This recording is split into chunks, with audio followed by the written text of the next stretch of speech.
Hello friend, welcome to our channel. आपका हमारे इस चैनल पे स्वागत है। बात करेंगे हम इस वीडियो में इंडियन पॉलिटी के भारतीय संविधान सभा के बारे में। भारतीय संविधान किस तरीके से बना, फॉर्मेशन कैसे हुआ, उसके बारे में बात करेंगे। संविधान सभा का गठन कैसे हुआ, संविधान सभा के बारे में बात करेंगे। आप अगर हमारे इस चैनल पे जीएसटेज पे नए हैं तो सबसे पहले सब्सक्राइब कर लें और बेल आइकन दबा दें, क्योंकि जितनी भी नोटिफिकेशन आएगी वो आप तक पहले पहुंचे तो आप नोटिफिकेशन ऑन कर लें। मैं इससे पहले फॉर्मेशन ऑफ इंडियन कॉन्स्टिट्यूशन के पार्ट 1, पार्ट 2 एंड पार्ट 3 को अपलोड कर दिया हूं, उसके एमसीक्यू भी अपलोड कर दिया हूं। और अब हम बात करेंगे भारतीय संविधान की, किस तरीके से बना। मैं सारी चीजें बात करते चाह रहा हूं, आपके लिए सबसे इंपॉर्टेंट है विदाउट ये फ्री, मतलब विदाउट पेड कोर्स है, फ्री ऑफ कॉस्ट मैं दे रहा हूं।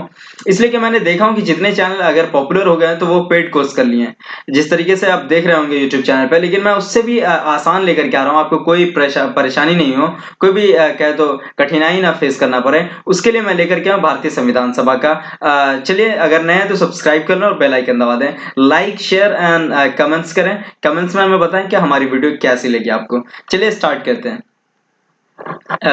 संविधान सभा के निर्माण, कॉन्स्टिट्यूशन असेंबली की मांग हुई थी। संविधान निर्माण के लिए संविधान सभा की मांग की गई थी। तो सर्वप्रथम इसमें कहा गया कि सर्वप्रथम 1895 में बाल गंगाधर तिलक ने भारतीयों के लिए संविधान सभा की मांग की थी। कौन किया था 1895 में? बाल गंगाधर तिलक ने सर्वप्रथम कहा था। लेकिन 1922 में गांधी जी ने स्पष्ट शब्दों में कहा, भारतीय संविधान भारतीयों की इच्छा अनुसार ही होगा। किसने कहा था कि भारतीय संविधान भारतीयों की इच्छा अनुसार होगा? 1922 में गांधी जी ने कहा था कि भारतीय संविधान भारतीयों की ही इच्छा अनुसार होगा।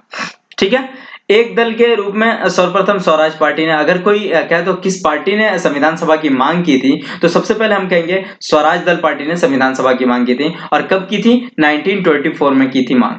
ठीक है। अगर हम स्वराज पार्टी की बात करें तो स्वराज पार्टी की स्थापना मोतीलाल नेहरू और चित्तरंजन दास ने मिलकर 1923 में किया था। और यही इकलौती पार्टी है, यही एकता पार्टी है, एक दल है जिसने कहा था कि 1924 में स्वराज पार्टी की गठन हो, मांग हो। उसके बाद कहा तो व्यक्तिगत रूप से अगर पूछा जाए किसी से, तो 1934 में एम एन राय ने सर्वप्रथम औपचारिक रूप से संविधान सभा के विचार का प्रतिपादन किया था। कोई अगर व्यक्ति पूछा जाए तो वो कौन होंगे? एम एन राय ने कहा था। ठीक है। नेक्स्ट है कि 1936 में भारतीय कांग्रेस ने फैजपुर अधिवेशन में संविधान सभा के गठन का पारित किया। अगर पूछा जाए कि भारतीय कांग्रेस की कौन सा अधिवेशन था, तो 1936 का जो फैजपुर अधिवेशन था उसमें मांग की गई थी संविधान सभा के गठन के। ठीक है। उसके बाद 1938 में पंडित जवाहरलाल नेहरू ने वयस्क मताधिकार के आधार पर संविधान सभा के गठन की मांग की। 1938 में किसने? जवाहरलाल नेहरू ने वयस्क मताधिकार के आधार पर संविधान सभा के गठन की मांग की थी।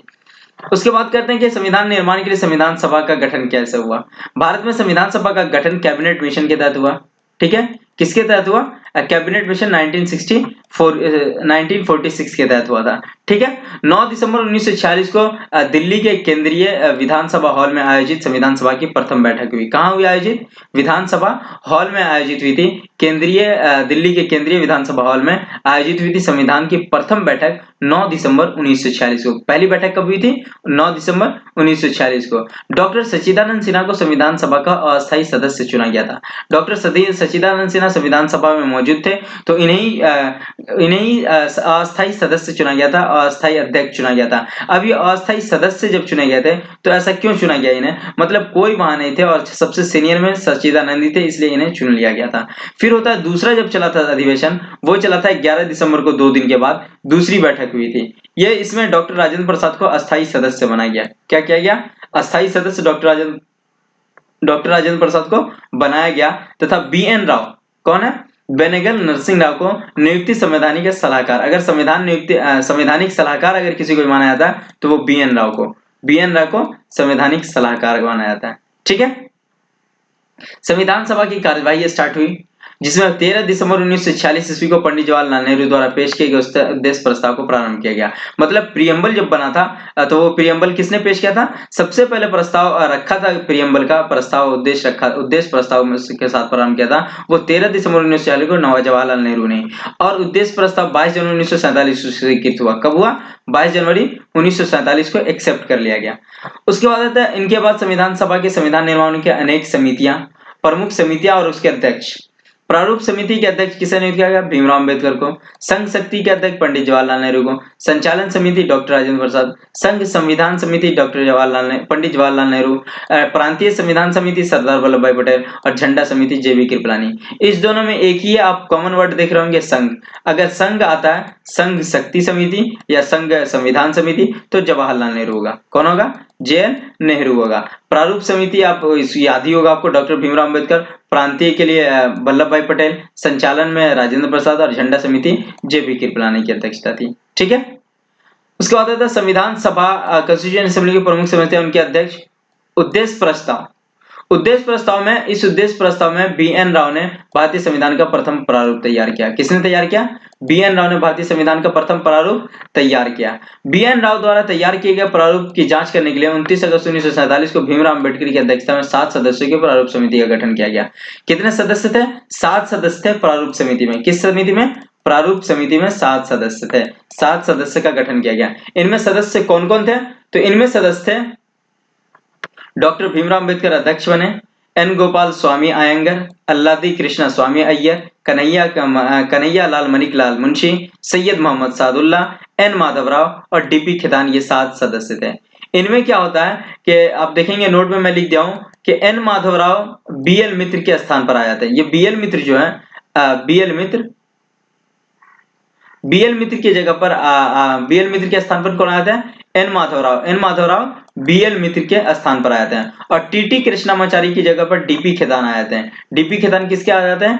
टीटी कृष्णामाचारी के स्थान पर आते हैं। 1948 में इनकी मृत्यु हो जाती है। तो और एन माधवराव बीएल मित्र की जगह पर।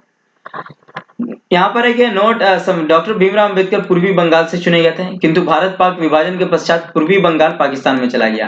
क्या हुआ कि पाकिस्तान पूर्वी बंगाल से जो लड़े थे इलेक्शन, तो उसमें ये विन हुए थे। तो उसमें क्या हुआ कि पाकिस्तान कुछ हिस्सा जो हुआ वो पाकिस्तान को बंगाल का चला गया। अतः भीमराव अंबेडकर को संविधान सभा में शामिल करने के लिए बंबई प्रेसिडेंसी के पुनः संसदीय सीट कांग्रेस के एम.आर. जयकर से त्यागपत्र दिलाकर उपचुनाव कराई गई और वहां वे निर्वाचित होकर पुनः संविधान सभा में शामिल हुए। कहां से लड़े? ये तो बंबई प्रेसिडेंसी से पुनः संसदीय सीट से। ठीक है।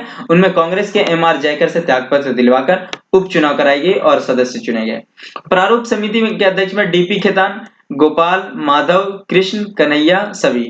तो इसमें ट्रिक है आपको याद करने का कि प्रारूप समिति के अध्यक्ष को डीपी, गो, माधव, कृष्ण, कन्हैया सभी। मतलब डीपी चले जाओ, डीपी, गो, माधव, कृष्ण, कन्हैया सभी। ठीक है। डीपी खेतान, गोपाल स्वामी अयंगर, एन माधवराव, अल्लादी कृष्णा स्वामी, कन्हैयालाल मणिकलाल मुंशी, सईदुल्लाह और भीमराव अंबेडकर। नेक्स्ट है कि देश के विभाजन के बाद 31 अक्टूबर 1947 को भारतीय संविधान कॉन्स्टिट्यूशन असेंबली का पुनर्गठन हुआ। कब हुआ? देश के विभाजन के बाद 31 अक्टूबर 1947 को पुनर्गठन हुआ, जिसमें भारतीय संविधान के सभ्य सभा के सदस्यों की कुल संख्या कितनी थी? 299 थी, जिनमें 229 प्रांतों से था तथा 70 देशी रियासतों से था। 229 कहां से था? प्रांतों से था और 70 देशी रियासतों से था। नोट, प्रारूप संविधान सभा कॉन्स्टिट्यूशन असेंबली में महिला सदस्यों की कुल संख्या कितनी थी? 15 थी कॉन्स्टिट्यूशन असेंबली में। प्रारूप समिति के संविधान के प्रारूप पर विचार विमर्श करने के बाद अपनी रिपोर्ट 21 फरवरी 1948 को संविधान सभा सौंपी। प्रारूप समिति ने संविधान के प्रारूप पर विचार किया। विचार विमर्श करने के बाद अपनी रिपोर्ट कब इन्होंने सामने रखी? ये रखी 21 फरवरी 1948 ईस्वी को संविधान सभा को सौंप दी थी। संविधान के प्रारूप पर कुल कितने दिन तक बहस चली? 114 दिन तक बहस चली थी प्रारूप पर संविधान के। ठीक है। 26 नवंबर 1949 को भारतीय संविधान को पारित कर दिया गया। कब पारित कर दिया गया? 26 नवंबर 1949 को। 26 नवंबर 1949 को 15 अनुच्छेद तो लागू कर दिए गए, परंतु शेष संपूर्ण संविधान 26 जनवरी 1950 को लागू किया गया था तथा भारत को गणतंत्र घोषित किया गया था। 15 अनुच्छेद जो थे वो 26 नवंबर 1949 को ही 15 आर्टिकल लागू कर दिए गए थे। बाकी उसके बाद जो शेष बच गया था उसे 26 जनवरी 1950 को लागू कर भारत को गणतंत्र राज्य घोषित कर दिया गया। और भारत गणतंत्र राज्य कब बना? 26 जनवरी 1950 को। शेष पूर्णतः संविधान 26 जनवरी 1950 को इसलिए लागू किया गया क्योंकि 26 जनवरी 1930 को प्रथम स्वतंत्रता दिवस रावी नदी के तट पर तिरंगा फहराकर मनाया गया था। इसमें क्या हुआ था कि आप बोलेंगे 26 नवंबर 1949 को भारतीय संविधान बनकर तैयार हो गया था, तो फिर इतना लेट क्यों लगा कि 26 जनवरी का वेट किया गया 3 महीने तक? नवंबर चला गया, दिसंबर चला गया, फिर जनवरी, 3 महीने तक वेट किया गया 26 जनवरी 1950 को लागू करने। तो वो इसलिए कि 26 जनवरी 1930 को प्रथम स्वतंत्रता दिवस रावी नदी के तट पर तिरंगा फहराकर मनाया गया था। ठीक है। संविधान निर्माण में 2 वर्ष 11 महीने 18 दिन लगे। कितने लगे? 2 वर्ष 11 महीना 18 दिन लगे थे। 24 जनवरी 1950 को राजेंद्र प्रसाद को भारत का प्रथम राष्ट्रपति चुना गया, परंतु 26 जनवरी 1950 को पद ग्रहण किए। कब किया? 24 जनवरी को ही इन्हें 2 दिन पहले चुन लिया गया था कि आप राष्ट्रपति भारत के चुना गया था, और 26 जनवरी 1950 को पद ग्रहण किए थे। 24 जनवरी 1950 को संविधान सभा को भंग कर दिया गया, परंतु इसमें प्रथम लोकसभा के गठन पर अंतरिम संसद में बदल दिया गया। क्या किया गया? प्रथम लोकसभा के गठन तक अंतरिम सदन में बदल दिया गया। इसका अस्थायी अध्यक्ष जीवी मावलंकर को बनाया गया। किसको बनाया गया? जीवी मावलंकर को अस्थायी अध्यक्ष बनाया गया था। प्रथम लोकसभा अध्यक्ष कौन हुए थे? जीवी मावलंकर को ही प्रथम लोकसभा अध्यक्ष बनाया गया था। 26 जनवरी 1950 को सारनाथ में स्थित अशोक स्तंभ को भारत राष्ट्रीय चिन्ह के रूप में स्वीकार किया। अगर पूछा जाए राष्ट्रीय चिन्ह क्या है, तो अशोक स्तंभ है राष्ट्रीय चिन्ह। अब वह किसे अपनाया गया? 26 जनवरी 1950 को अपनाया गया था। मूल संविधान में कितने अनुच्छेद थे? 395 अनुच्छेद, 8 अनुसूचियां, 22 भाग, जबकि वर्तमान में 395 अनुच्छेद नहीं, 400 प्लस अनुच्छेद हैं और 12 अनुसूचियां हैं और 22 भाग हैं। ठीक है। भीमराव अंबेडकर को भारतीय संविधान का पिता कहा जाता है, जबकि BN राव को भारतीय संविधान का शिल्पकार कहा जाता है। ठीक है। स्वतंत्रता प्राप्ति के समय ब्रिटिश प्रधानमंत्री क्लेमेंट एटली, कौन थे स्वतंत्रता प्राप्ति के समय वहां के प्रधानमंत्री ब्रिटिश के? क्लेमेंट एटली एवं राष्ट्रीय कांग्रेस के अध्यक्ष JB कृपलानी थे। ठीक है। संविधान सभा की अंतिम बैठक 24 जनवरी 1950 की हुई थी, जिसमें उपस्थित 284 सदस्यों ने संविधान पर हस्ताक्षर किए। इन 284 सदस्यों में 8 महिलाएं सदस्य थी और इसी दिन राष्ट्रीय गान जनगण मन तथा राष्ट्रीय गीत वंदे मातरम स्वीकार किया गया। कब स्वीकार किया राष्ट्रीय गान और राष्ट्रीय गीत? 24 जनवरी 1950 को। ठीक है। नेक्स्ट है 24 जनवरी 1950 को डॉक्टर राजेंद्र प्रसाद को भारत का प्रथम राष्ट्रपति चुना गया, परंतु 26 जनवरी को पद ग्रहण किया। ये सेम हो गया है, उसके लिए थैंक यू सो मच। इसमें आप देख लें कि प्रथम लोकसभा अध्यक्ष जीवी मावलंकर को 26 जनवरी 1950 को अशोक स्तंभ और 22 भागे थी। क्लेमेंट एटली को राष्ट्रीय अध्यक्ष चुना गया। JB कृपलानी थे उस वक्त राष्ट्रीय कांग्रेस के अध्यक्ष। Thank you so much. फिर मिलते हैं नेक्स्ट वीडियो में। कैसा लगा हमारा वीडियो आप कमेंट सेक्शन में लिखकर बताएं। Thank you so much. ज्यादा से ज्यादा लाइक करें, सब्सक्राइब करें और बेल आइकन दबा दें।